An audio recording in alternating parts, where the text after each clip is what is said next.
از میان سلسله کوه‌های رو به گردون فان، با منظره‌های جالب و فسانه در زبان، ما را با شوق جانب خود میبرد آوازه اسفره باستان. شهر کهن تاریخ با سیمای رخشان و تماشاگاهی صدها سیاحان، خوش منظر و زرخیز در دل کوها و پیشرفته و فیض‌ریز با دامن پهنا.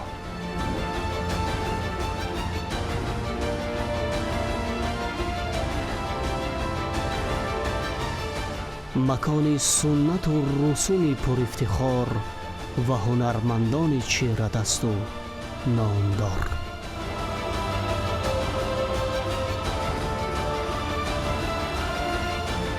عنعنه چایخانه و چایخانه‌داری و نقش و نگار خاصی ملی.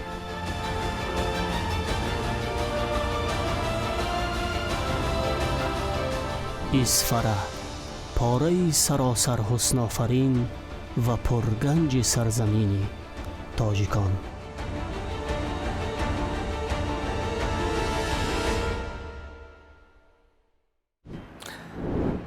اسفره شهر است کهن تاریخ و تازه جوان.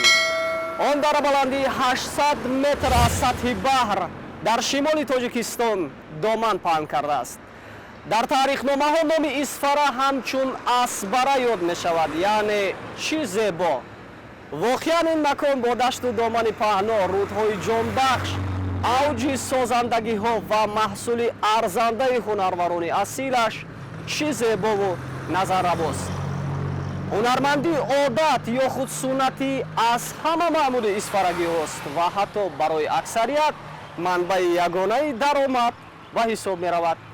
امروز ما آمدیم به سراغ هنرمندان نامدار اینجا و از رشد هنرهای مردمی در این ملک باستانی میگوییم.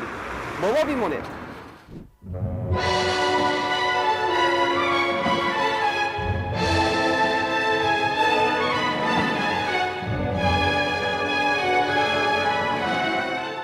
شهر اسفره برحق گوشه تاریخی، خوشمنظر و زیبا، سرحاصل و زرخیز و سراسر افسانوی است که در میان قله های عظیم سر به آسمان پرگنج واقع بوده یک خرم زمین بهشتوار تاجیکان را میماند.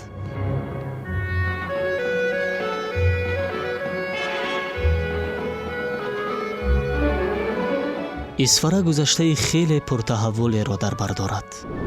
راه ابریشم که از قسم جنوبیش میگذشت آن را به ممالک دیگر میپیوست.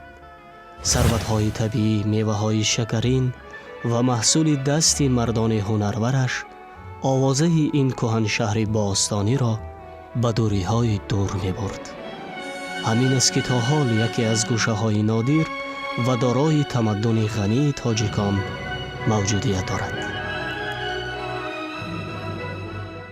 شهر اسفره واقعا شهری تاریخی است. چطوری که از نام آن برمی آید، نام آن هرچند در شکل‌های گوناگون در سرچشمه‌های تاریخی و فرهنگی و ادبی ذکر شده است، اما گمان می رود که در ترکیب این نام کلمه فر دیده می شود. فر یعنی نور است، فروغ از روشنایی است، یعنی شهری پر از نور، پر از روشنایی. امروز یادگاری هایی که در این شهر پا برجایند دلیل از آن می باشند که در گذشته از زمانهای خیلی قدیم این شهر آباد بوده است و در سرچشمه ها ذکر شده است. در این شهر مزار بزرگوار هست، مثلا خواجه سرخی است که در بالای یک تپه بلند، تپه سرخ جایگیر شده است و همچنین مدرسه عبدالله خان که یکی از خانه‌های بسیار معروف قوقند بود که به این ملک می آید و خیلی آب و هوا و طبیعت این شهر به او پسند می آید و در اینجا یک مدرسه از نام خود، از مبلغ خود اینجا بنیاد می سازد. دیه و محله های این شهر نامهای آنها گواه آنند که شهر از قدیم تاجیک نشین بود. البته نیاگانی ما که سعودیان می باشند، قبلا سعودیان اینجا زندگی می کردند و در فرهنگ مردم این شهر بازمانده های اعتقاد و سنت های سعودی را امروز هم مشاهده کرده ممکن است. نام ها یا توپونیم هایی که در این شهر دیده می شود همشان تاجیکی و مثلا سعودی می باشند. ایسفره را اصلا دشت و دامنهای فراخ، قله های دقت ربا، درختان بارآور و سرسبز، رود و چشمه های مصفا، قلعه های محتشم تاریخی، مردمی معنیگرا و فرهنگ دوست و در هنرمندی توانا و چیره دست زینت می دهند که در واقع یک دیار باستانی از مهر و محبت و صلح و وحدت پاینده را می ماند.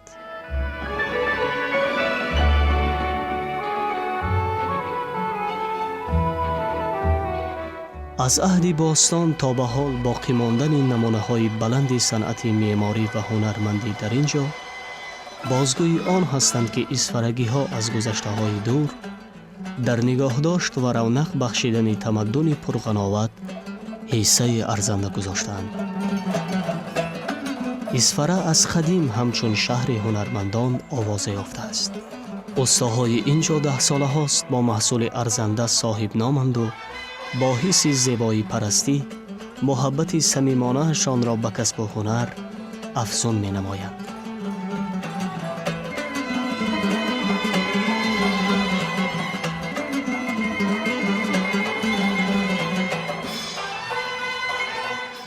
از گذشته های دور هنر کندکاری، کلالگری، آهنگری و نقاشی، زردوزی و چوبکاری و غیر هنرهای دستی در میان مردم ایسفره خیلی رواج یافته و حتی محصول ایجاد آنها در تمام وادی فرغانه شناخته و معروفیت دارد.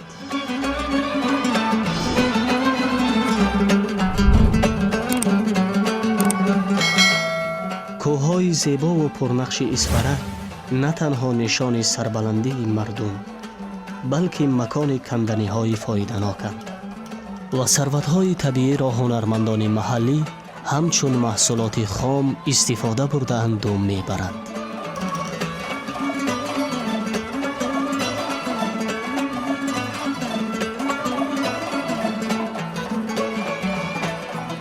هنرمندان ایسفره امروز نیز عنعنه استاهای چیره دست و نامدار و هنرورانی در کسب و کارشان ممتاز را ادامه می‌دهند و استاد کسبی خویش گشتند.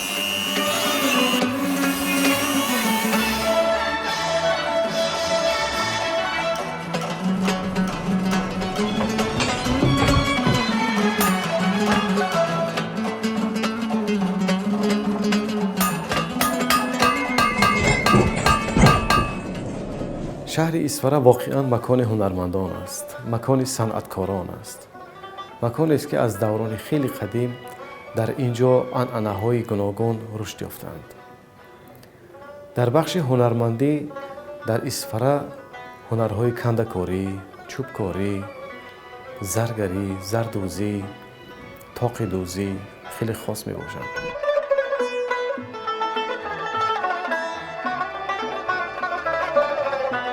زردوزی صنعت معروف آرایشی یا خود نوعی از هنرمندی است که با تارهای سیم و زر در متا گل و نقش‌های گوناگون می‌دوزند.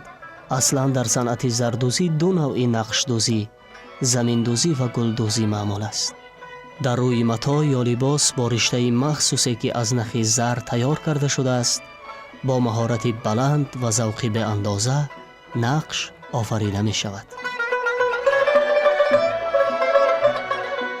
لباس‌های دامادی، عروسی، جامه برای توی ختنه‌سوری پسران، بعضی لباس‌های کودکانه و زنانه، کلاه‌ها، دیواره‌ها، چاینیک پوش‌ها و دیگر اشیای روزگار به واسطه زردوزی کرده می‌شوند که در زندگی ما اهمیت بسا مهم دارند. این نوع صنعت اساساً در عصر 19 در شهر بخارا رونق یافته است و امروز نمونه عالی آن قریب که در هر خانه مردم شهر ایسفره بر علا چشم رس می باشد و بیش از پیش قابل توجه هستند.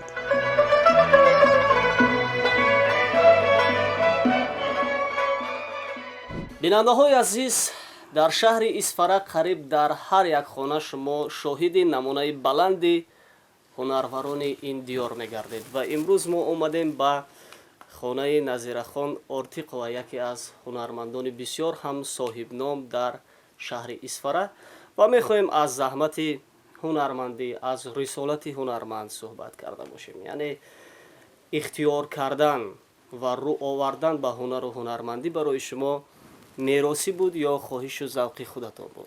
در عائله هنرمند تولد شدم. پدرم کاسب بودن، مادرم چیوری گلدست بودن. من بسیار وقتهای خالگی هم به مادرم یاری میدادم. وقتی من مکتب رو تمام کردم و آموزشگاه پداگوژی شهر خوچند داخل شده، کسب مربیگی، وظیفه مربیگی رو گرفتم و 37 سالی سابقه کاری دارم. در دوام همین سابقه کاری هم من همین کسب زردوزی که شغل دوست داشته من بود، من همین کسب را هیچ گم نکردم. من 4 فرزنددار شدم، همین 2 کلین، من 2 دختر به فرزندانم آموختم. وقتهایی که همین تنگی روزگار بود، در همون وقت همین کسبی دوست داشته خودم، شغل دوست داشتم را به کار بوده. در اینجا تاقه ها می دوختیم، من گمزوالچه ها می دوختیم برای پسرچه های توی های سنتی به تاقه های زردوزی و جامچه ها می دوختیم به بازار برآوردم و همین عائله هم را از همین بحران اقتصادی من برآوردم. امروز شما تقریبا چند نمودی هنرهای مردمی رو رواج بخشیدید و در بین اهل عائله الکی رایج هستند که کلین ها و اینچنین نبیره ها به آنها توجه دارند؟ بسیارتر همین در شهر اسفره من برای توی های سنتی جامچه های زردوزی، سلچه های زردوزی، ثانی موزچه، کفش، من تاقه های زردوزی برای عروسان، کفش زردوزی برای عروسان، من تاقه های نوروزی تر میکنیم برای من مکتبی ها حاضر. بسیار من تاقه های گلدوزی همه هایم خدا ما حاضر تیار کرده استاده. سال 2005 من به شهر تاشکند سمینری 5 روزه که شد در اونجا اشتراک کردم.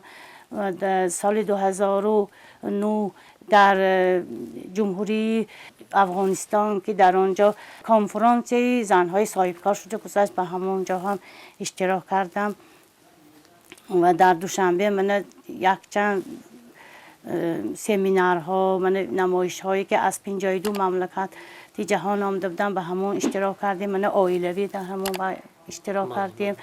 آزمونی فرح دوزده به من اشتراک کرده، جای نمایان رو اشغال کردم از لامیناسیون هنرهای مردمی. من جای اول رو بهترین رو گرفتم و مکافات ها سرفرازانیده شدند. خیلی با از مادرم هم منتدار هستم که همین کسب به من آموختن و من میخواهم که آینده باز من همین نبیره هایم فرزندانم همین را با سایقل داده با بهترین هنرمند شوند. هنرهایی که به واسطه در اسفره هستند از دیگر مناطق کشور با کدام خصوصیت های خودشان فرق کننده هستند؟ مثلا این زمان تاقیه که در دست شما هست چی تفاوتی دارد از دیگر منطقه های ما؟ نقش و نگارهای ما مثال با سال فرقیتش که ما بسیارتر با همین بادام، مثال 3 برگه همون از قدیم ماندگی مادر و مادر کلانا ما که من حاضر همین در من تاقی 100 ساله در دستی من هست. من همین تاقی 100 ساله که نه مادر کلانی من داشتگی جیز میگوییم از همون بیراسی من ماندگی. من همین تاقی مادر کلانا من گلهایش مثال گریم همین جند 3 برگه مثال با خیلی سیاه قلم مگوان گردش به وای کردگی سالی باسم دوزی مثال همین فرقیتش مثال باسم دوزی اینده های زخمی پرتافته هاشون انده های نقش و نگارنده من ستاره مثال همین ها رزم آبه میگوان مثال همین وقتی که همین آبه میکشن مثال همین آب ده مثال این آب یک وی نور بخششه مثال گریم دندانه میگوین مثال کوه ویشه میخل من سی برگه مثال اینجا ستاره اینها همش نقش و نگارهایی که به ما هم میراث مونده ما همین ها با دیده بله با امروز کار چونین می‌کنیم. تاقی ها آماده میکنید شما؟ ما امروز همین تاقی ها آماده ما حاضر برای پسر بچه های سنتی توپی های و تاقی های و زردوزی بسیار چرسی زردوزی میگن و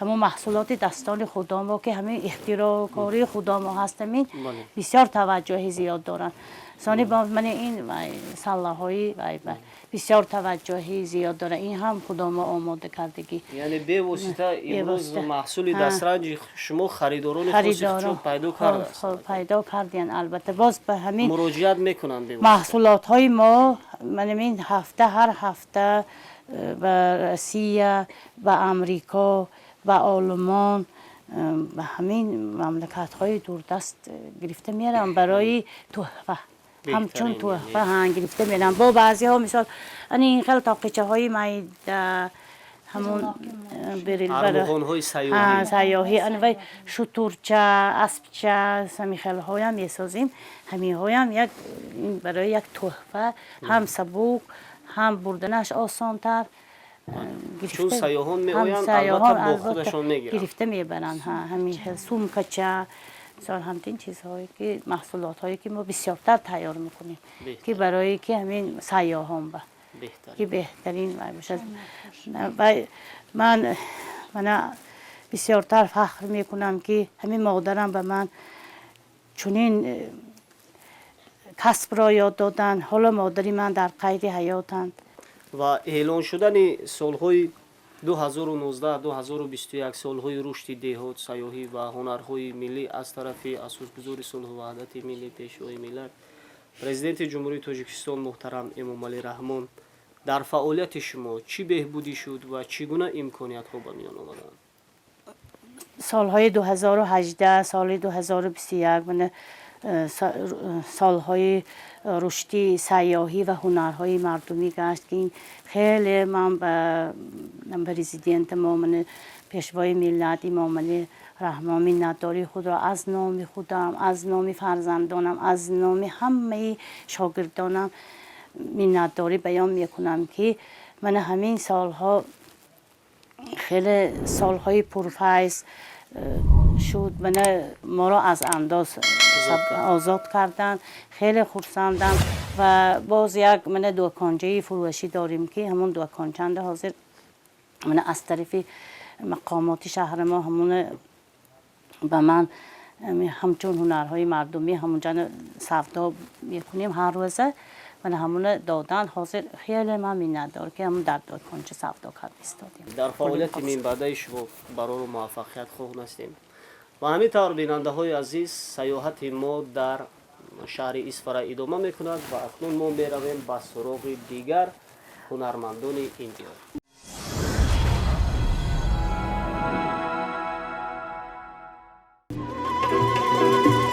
تاقی‌دوزی یکی از معمولترین صنعت آرایشی عملی بوده در میان هنروران صاحب ذوق تاجیک مرحله به مرحله رشد بی‌سابقه یافته است. امروز با سلیقه بلند هنرمندان تاجیک در همه مناطق کشورمان نوعهای گوناگون تاقی‌های مردانه و زنانه دوخته می‌شوند که در آنها فرهنگ قدیمه نیاگان ما تجسم یافته است.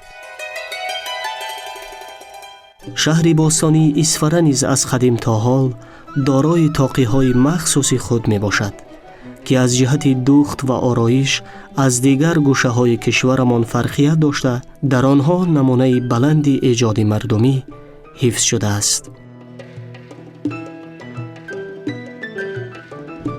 طاقی‌های اسفر با نقش مخصوص خود و طرز دوختی که به طور زیرگی میگویند خیلی خرد نقشا خیلی خرد دوخته میشوند فرق میکند و همچنین قسمتی بالا یا تپه طاقی بلند است. طاقی‌هایی که امروز دوخته میشوند طاقی‌های نوعی چستی هستند، یعنی از روی اسلوب چستی، اما فرق میکنند.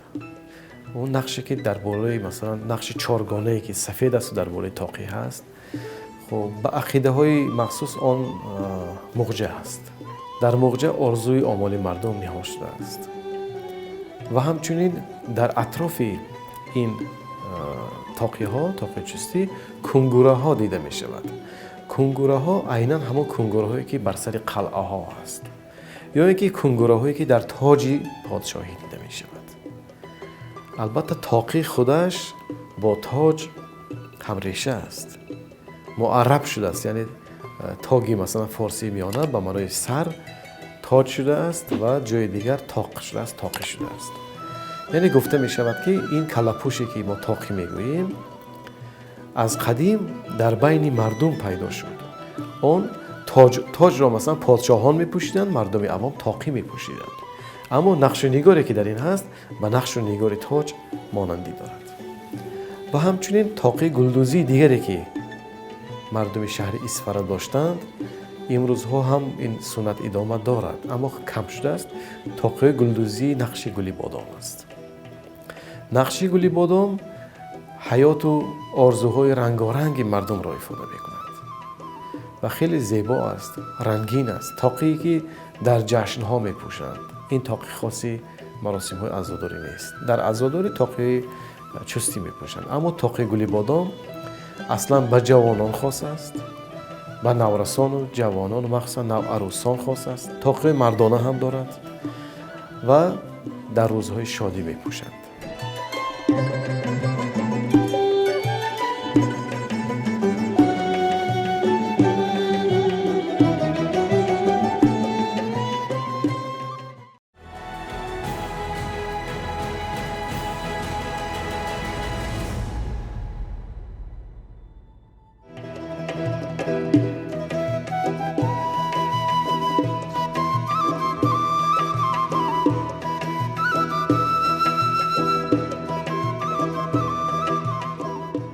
خاندان مردم اسفره با صنعت بلند کندکاری و نقاشی آرا یافته است که این همه از فرهنگدوستی، صداقت کامل به کسب و هنر و قابلیت بلند هنرمندی داشتن آنها درک می‌دهد.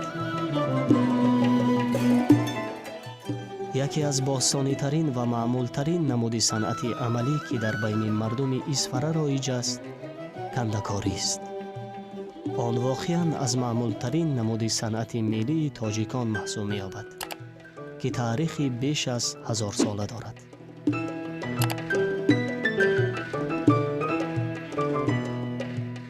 صنعت معاصر کندکاری چوبی تاجیکان در دو سمت انکشاف می‌یابد، مردمی و کسبی.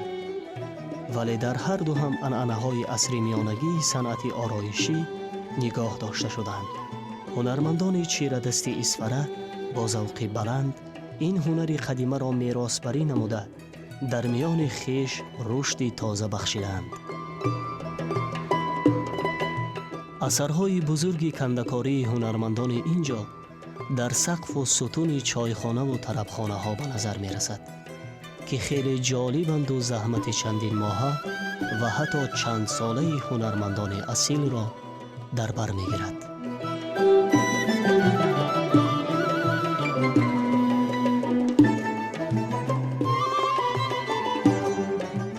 ҳунари кандакории Исфара дар баробари масалан Хурҷанд, Истарошан хеле пешрафта аст.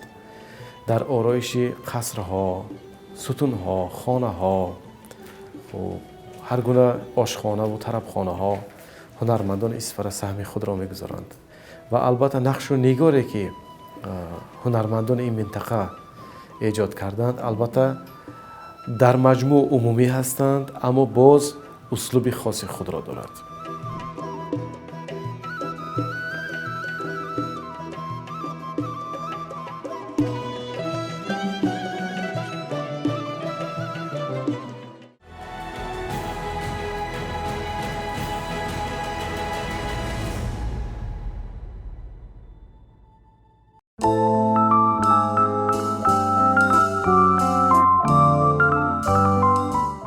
سلامجان دهقانوف هنر را مایه افتخار و سرافرازی می‌داند.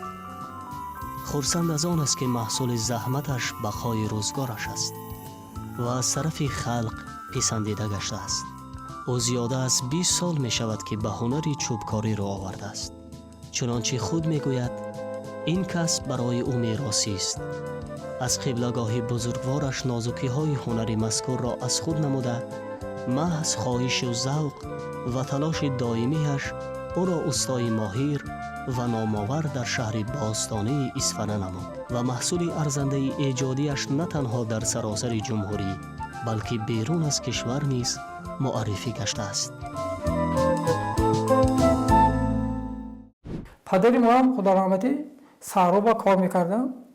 امروز ما مایده بودیم رفته علف کنده گاو پویده می آمدیم قطعی و بعد کار آمدنشان خانه کار میکردن، استاگی میکردن.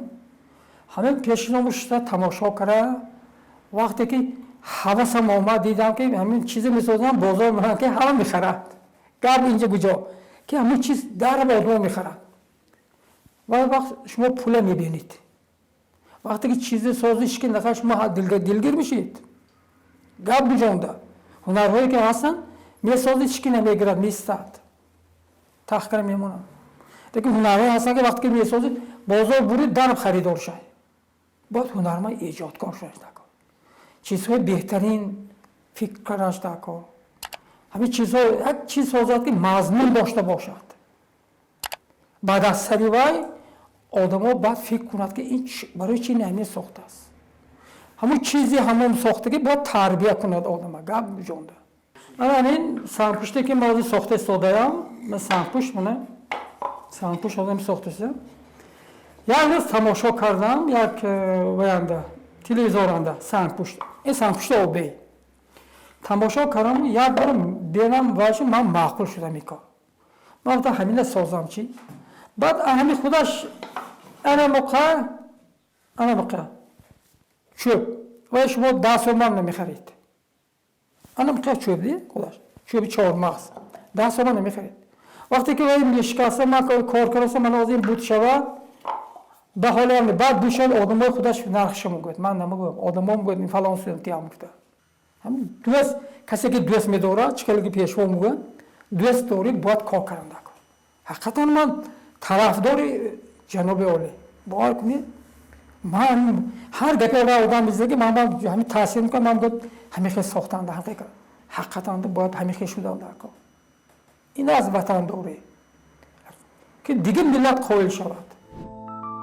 در واقع هنر و استعداد پدیده نادر است که سرچشمه از آدمی قدسی میگیرد و شخص دلباخته را موفق در کسب و کارش مینماید.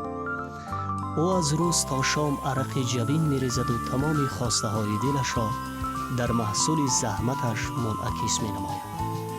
چنانچه خود میگوید هر تلاش بی‌پاداش نخواهد ماند. امروز ده ها و صدها نفران راه به سوی خانه‌اش میگیرند و از نمونه هنرمندی هایش خریداری میکنند. حالا با هنری اصیل و محصول ارزنده هم نام مییابد و هم نام برآورده است و بیشک دلیل این همه موفقیت ها در ذوق به انتهایش به هنر و هنرمندی بسا جالب، شایان و پسندیده ثابت می شود.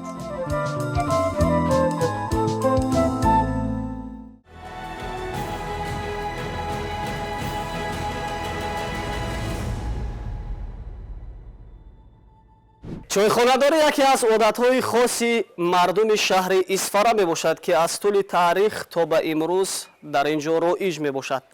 اصلا چایخانه جای جمع آمد پیران دهه میباشد که آنها سر یک پیاله چای جمع میآیند و صحبت‌های گرم و صمیمی انجام میدهند. در هر یک چایخانه شهر اصفهان شما نمونه عالی هنرمندان این دیار را میبینید که خیلی هم جالب و دیدنی به نظر میرسند.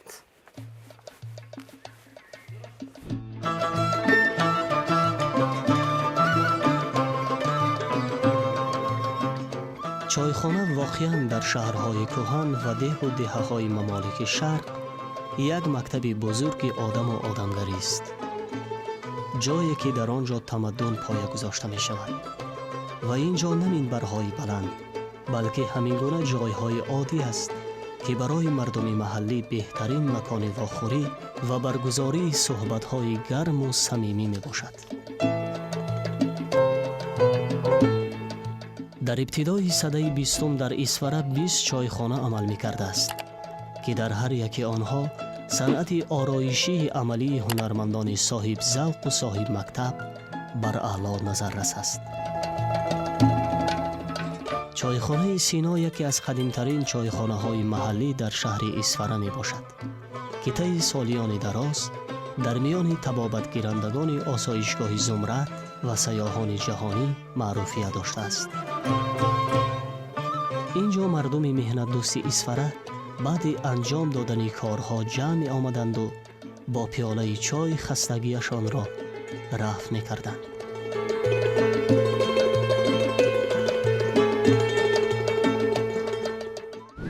яке аз маконҳои фарҳангӣ ки дар Исфара мавқеи махсус дорад, ин чойхонаҳо мебошанд. чойхонаҳо муҳити фарҳангӣ ҳастанд. дар чойхона аз солҳои хеле пеш суннати гап ё гапхӯрӣ роиҷ мебошад ки дар минтақаҳои марказӣ ва ҷануби Тоҷикистон онро гаштак мегӯянд, аммо дар вилояти Суғд он гап ё гапхӯрӣ ном дорад. дӯстони ҳамсину сол ҷамъ мешаванд, ё ба тариқи ҳарифона ош мепазанд ё масалан бо навбат.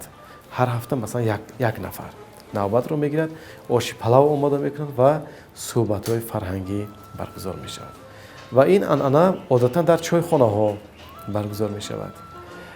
ва ҷиҳати дигари фарҳангии чойхона дар ин аст ки ҳамаи он ҳунарҳои дастӣ ба монанди кандакорӣ, наққошӣ, расмкашӣ, инҳо дар ҳамин чойхонаҳо таҷассум меёбанд.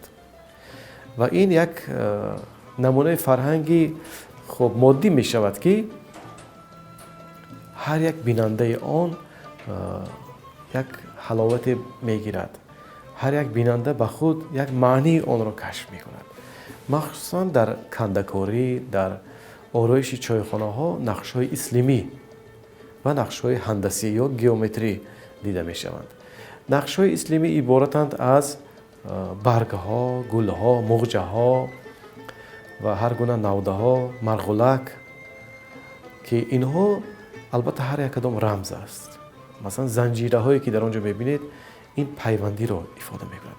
пайванди дӯстӣ, пайванди хешу таборӣ, ба монанди ҳамсоягӣ, бародарӣ, ё ин ки муғҷаҳое ки дар ин нақшҳо мушоҳида мекунем, муғҷаҳо албатта орзуи омоли мардум аст ки дар дил дорад. муғҷа ин дил аст ва дар он орзуи омоли мардум ниҳон аст.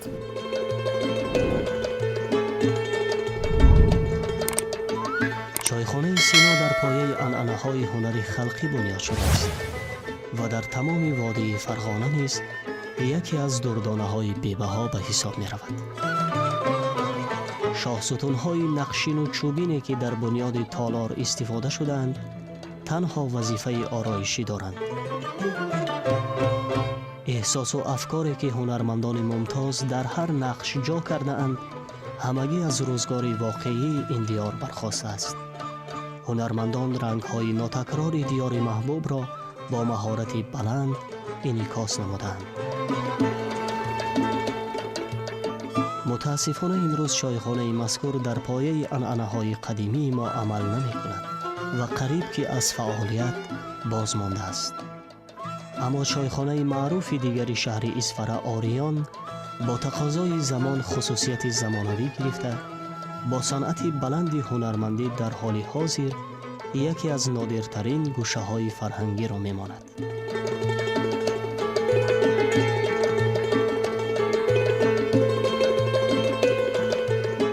Ориён аз зумраи калонтарин чойхонаҳо на танҳо дар Исфара, балки дар Тоҷикистон аст. дар он нақшу нигори хоси миллии мо таҷассум ёфтааст ки имрӯз тамошогаҳи сайёҳони зиёди дохилу хориҷ мебошад. лозим ба ёдоварист ки соли 2006 озмуни шашмақомхонони Осиё дар ҳамин гӯшаи фарҳангӣ доир гашта буд.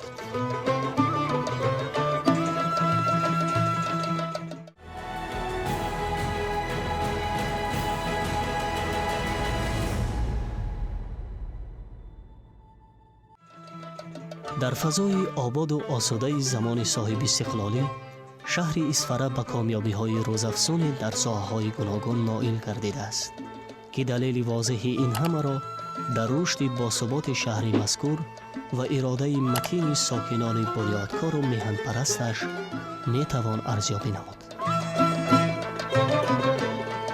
آنها همه روز پی تلاشند، در پرتو سیاست پیشوای عاقل و غمخوار گام استوار وطنداری میزنند و در رشد همواره شهر باستانی احیای میراث فرهنگی نیاگانمان نقش مؤثر میگذارند.